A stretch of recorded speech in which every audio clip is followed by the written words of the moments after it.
Your friend will be dead by the weekend. Which means I've broken one of your rules, and yet I cannot be killed. I am immortal. Who has the power now? Did you know the last time I saw him like this, it lasted 200 years? Then leave him to his temper tantrum and come home. It was so close. When he heard the baby's heartbeat, I could see it. He wanted it. No, he could almost taste happiness. I'm almost out of time to get the girl. Have you lost your mind? I'm not letting anything happen to that baby. I know how to deal with Klaus. Is that so? Elijah Mikaelson. It's time we had a little chat. You have grown quite confident over the last century, haven't you? Me? I'd say it's you and your brother got cocky. Coming to my town like you own the place. It's my business. Everything in the quarter is my business. Well, I do apologize for Klaus's poor behavior. Return the body of the witch Jane Anne, allow her people to put her to rest. What do you care about the witches? Well, that's my business now, isn't it? Quite a handy little thing. Of course, Niklaus's blood would cure him. What? Yes, apparently the blood of the hybrid will cure a werewolf bite when one needs leverage in negotiation. Klaus does not care about the child. I do. And I bring proof of my intent to help you. The body of your fallen friend. You should be granted peace. Klaus will agree to your terms. I just need a little more time. For now, accept the deal. The girl and child remain unharmed, or Klaus will kill you all. And I will help him.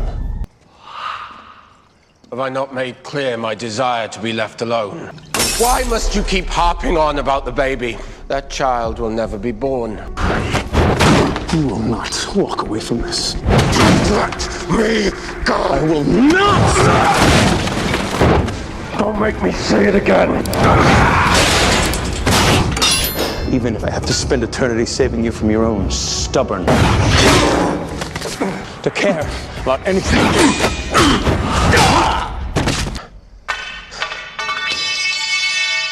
You're beyond pathetic, Elijah. Well, who's more pathetic? The one who sees hope to make his family whole? I haven't cared about anything for centuries. Why on earth do you? Well, because I failed you. I made a promise to you. Always. Forever. Family above all.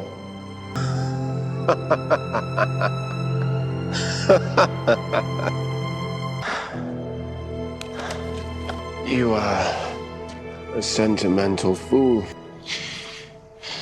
But I've lasted this long in spite of it, haven't I?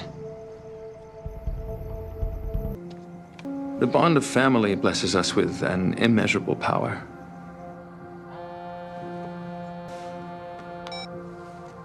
But we also must accept what comes with it. It gives us a responsibility to love without condition, without apology.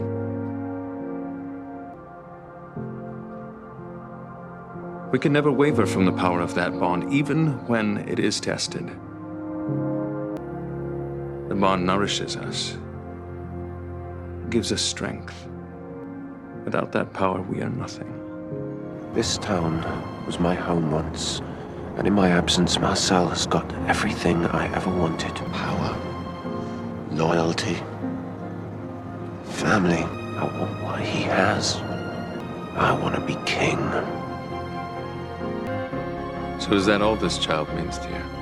A grab for power. This child could offer you the one thing that you've never believed you had. And what's that? The unconditional love of family. Tell Sophie Devereaux we have a deal.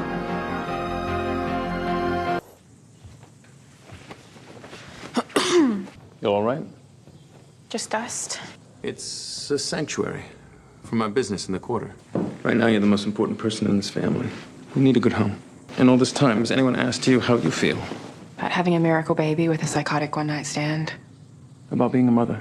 I don't really know how I feel about being a mother because I never really had a good one. I will always protect you. You have my word on that. And noble Elijah always keeps his word. Is it done? Yes. Marcel was only too happy to accept my blood. His man Thierry yet lives, and I remain a welcome guest in the French Quarter. Marcel obviously has something that they need. They don't want him dead. There must be a reason why.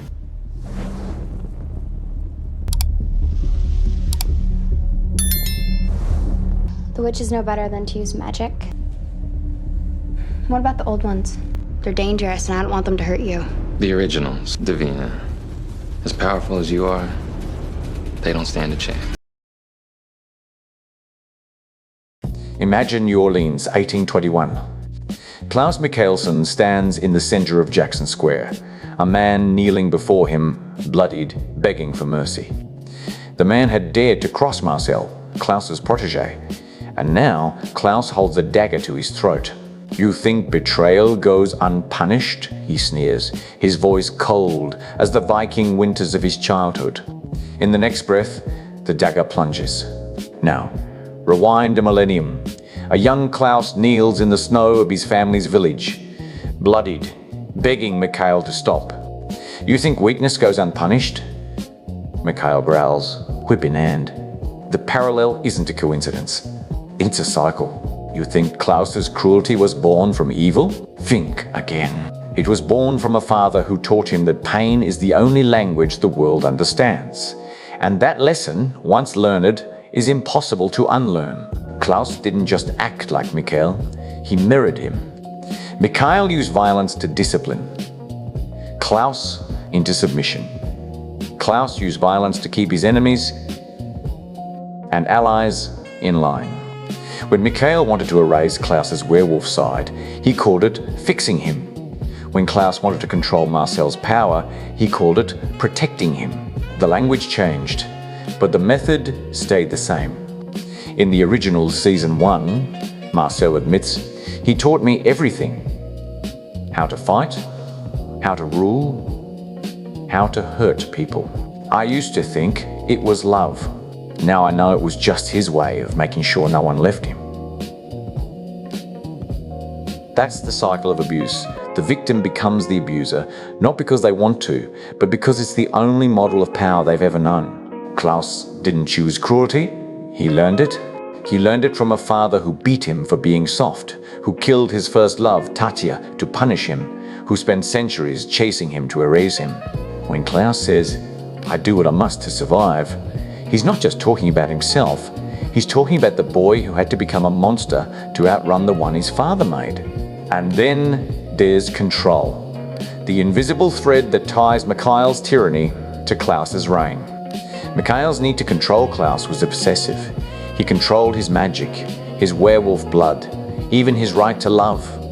He wanted Klaus to be a perfect Mikaelson. No flaws, no weaknesses, no trace of the bastard, he saw. So Klaus grew up believing control was survival. In New Orleans, he controlled the witches, the vampires, even his own family. He locked Rebekah in a coffin for decades because she dared to leave him. He manipulated Elijah into staying by his side, even when Elijah begged for freedom. He tried to shape hope into a strong hybrid, fearing she'd end up like him, vulnerable, hurt, abandoned. When Elijah confronts him in Season 3, he says, "You cling to control like it's a lifeline, but it's not. It's a cage. One Mikael built for you, and now you're building it for everyone else." Elijah is right. Klaus's control wasn't about power. It was about fear. Fear that if he let go, if he stopped being in charge, he'd end up back in that snow, begging for mercy. Fear that the world would hurt him again, just like his father did. But the cruelest part of this legacy? The way it poisoned Klaus's ability to love. Mikael taught him that intimacy is a weapon. So Klaus pushed everyone away before they could push him. He loved Rebekah, but he locked her up. He loved Elijah, but he manipulated him. He loved Cami, but he told her, "Stay away from me, I'll only hurt you." He loved Hope more than anything, but he tried to hide her from the world, convinced he'd ruin her. It's the ultimate push-pull. He craves connection, but he's terrified of it. In the original series finale, he tells Hope, "I spent my whole life running from the man my father made me. I thought, if I was strong enough, I could protect you from him. But I was wrong. I was protecting you from me." That's the heart of his trauma. He didn't just fear abandonment. He feared that if anyone got close enough, they'd see the boy who still flinches from a raised hand, the boy who still hears Mikael's voice in his head, The boy who thinks he's unlovable, so he pushed them away first. It's a defense mechanism, but it's a lonely one. Here's the question no one asks enough. Did Klaus ever have a choice? Or was he doomed to repeat Mikael's mistakes? Trapped in a cycle he didn't start. For years he thought he was trapped. He thought the monster his father made him was all he'd ever be. But then hope happened. When he holds her for the first time, he whispers, "I won't let you be me. I won't let you fear the dark." And for the first time, he starts to fight the cycle. He lets Elijah go, truly go, when Elijah begs to join Haley in the afterlife.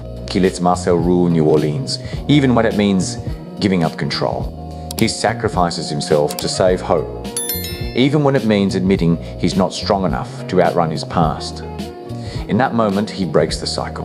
He doesn't become Mikael, he becomes Klaus, the man who chose love over cruelty, connection over control, hope over fear.